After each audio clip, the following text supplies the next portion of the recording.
You probably didn't know they were there. Chemical plants in our area that use high-risk toxic materials in their manufacturing. Chemicals that, if leaked, in a worst-case situation, could harm thousands of people, young and old. Tonight, 5 on Your Side investigates how many of us may be living in the shadow of disaster. It's a sunny day in East St. Louis. But over at Dunbar Elementary, adults are learning about a shadow that some claim hangs over the school and its children.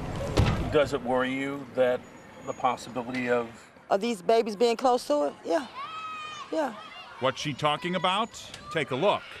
Dunbar is here, but less than a mile away are not one, but 2 chemical plants. And over here, another one. And just 7 miles south, yet another. All of them using high-risk toxic chemicals as part of their manufacturing. Chemicals that, in the case of a major leak, could mean disaster. When they knocked the school down, they should have never even put that school back up. Not right here in this area by the chemical plant, by the railroad tracks.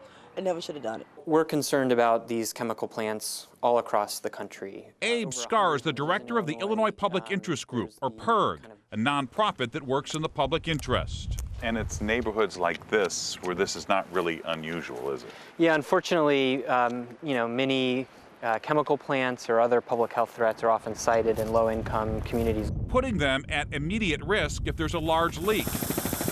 Like at our plants, where one uses hydrofluoric acid and the other 3, sizable amounts of chlorine. To better understand the potential danger, just turn back the page 10 years. 911, what's your emergency? I think there's been a train wreck. Oh, God, I smell smoke. Okay, ma'am. I got to get out of here. On the morning of January 6, 2005, a Norfolk Southern train smashed into a parked rail car in Graniteville, South Carolina. The parked tanker ruptured, sending 11,500 gallons of poisonous chlorine gas into the air. Shelter inside your home. Shut all windows and all ventilation systems. 5,000 residents had to be evacuated. Hundreds were hospitalized, and 9 people died. Even 10 years later, the survivors still struggle with breathing problems. When inhaled, it can generate hydrochloric acid, which is very bad for the human system. Dr. Jay Boris is the chief scientist with the Naval Research Laboratory in Washington, D.C. And this is the plume shape that you will get. He studies toxic chemical leaks and how they can affect cities. This is a couple of miles east of downtown St. Louis. We would probably be very late getting notified of any type of release of that magnitude. For St. Louis City Fire Chief Dennis Jenkerson, response time is the biggest concern. East side, quite a few volunteer fire departments that to have a specific hazmat team, they don't have one.